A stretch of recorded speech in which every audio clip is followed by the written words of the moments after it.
Are you one of the 90% who incorrectly believe this about overcoming emotional suffering? In this video, I'll share something that 90% of people believe to be true about overcoming emotional trauma, which is actually false. And later, we'll share a simple, evidence-based technique that you can do instead, which has been seen to lead to impressive outcomes. In 1999, researcher Emmanuel Zeich, in their paper, "Is it really helpful to verbalise one's emotions?" looked at whether verbalising one's emotions helped to alleviate the emotional impact of an event, and whether it helped to improve well-being or physical health. An initial study was carried out which looked at people's beliefs about the effects of verbalising emotions. The study found that 90% of people believe that talking about a traumatic experience will help to alleviate emotional suffering.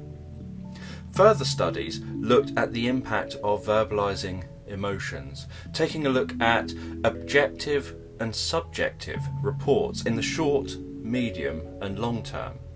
The studies found that verbalising emotions didn't relate to later emotional recovery, or medium or long-term subjective well-being or physical health. But what was interesting was that although participants didn't objectively feel better, in the short term they did subjectively report feeling better. It's just that this didn't lead to actual objective changes or improvements for the participants.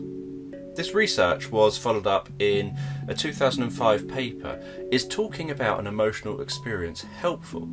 Effects on emotional recovery and perceived benefits." The outcome of this research, as you can imagine, led to the same conclusion. That is, it is common among people to believe that talking about and sharing their emotions will help them to recover from emotional trauma. And yet, although people often subjectively feel like it has been helpful short term, because this is what they believe, and it feels like believing this would be intuitive common sense, it doesn't actually impact positively on therapeutic outcomes, medium or long term. This 2005 study explored whether talking about a specific emotional episode really facilitated emotional recovery, and whether talking about emotions led to any perceived benefits.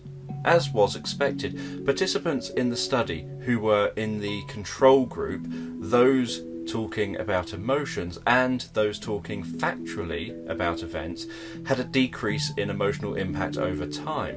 But there was no beneficial recovery effect for those talking about their emotions, compared with participants who had given factual descriptions or to talking about different emotional events rather than the problem event, or talking about something trivial or not even talking at all.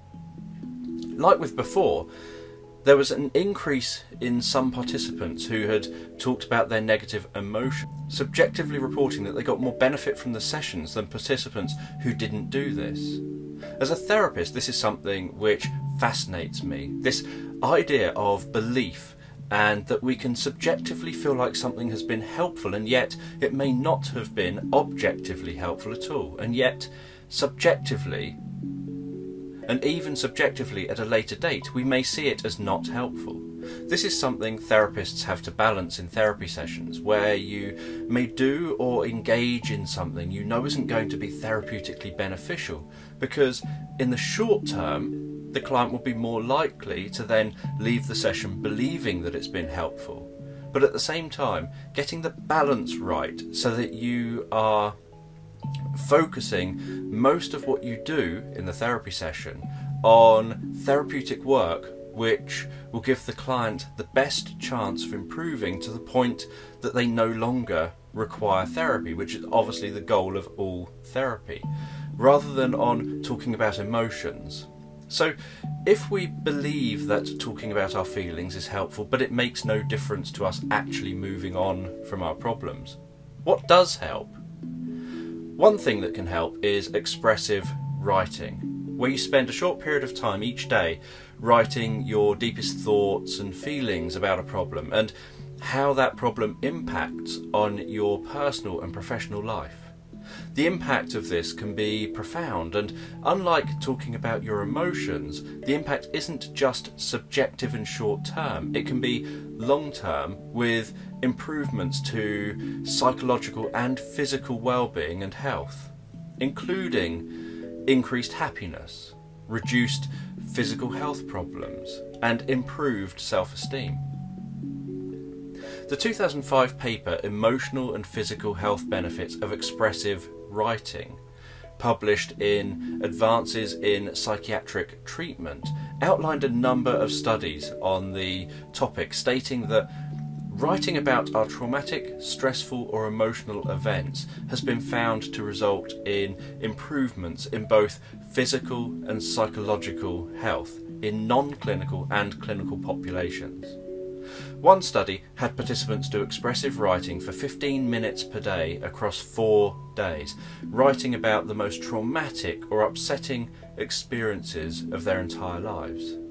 The authors of the study concluded that writing about earlier traumatic experiences was associated with both short-term increases in physiological arousal and long-term decreases in health problems.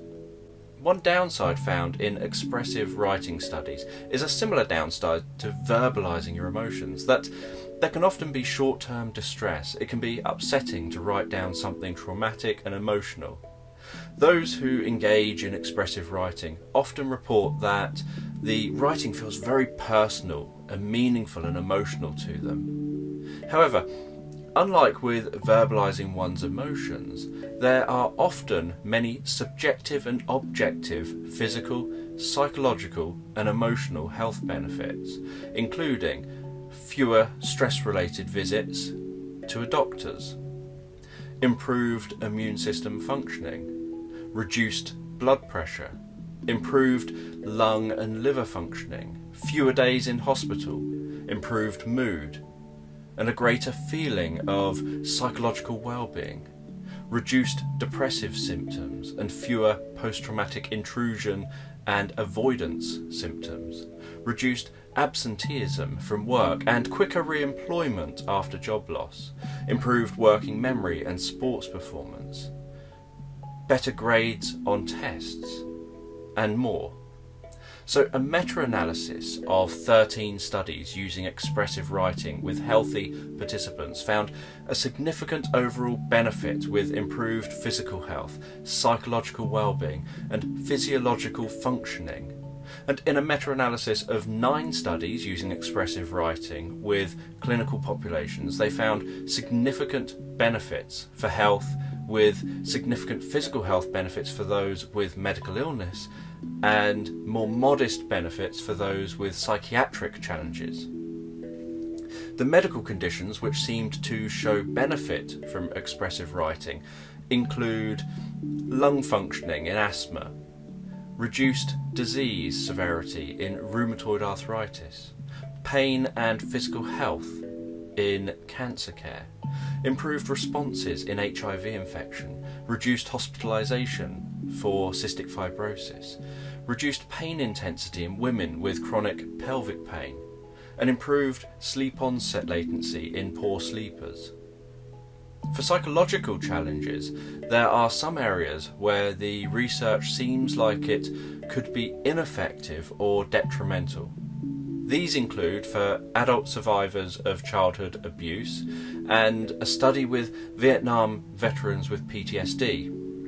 The review of the literature found that generally expressive writing is more effective with those who are more clinically severe, but as mentioned, there are exceptions, and one thinking behind this is that in some studies participants were told what to write about, which seems less effective than when participants can write about any events of their choosing.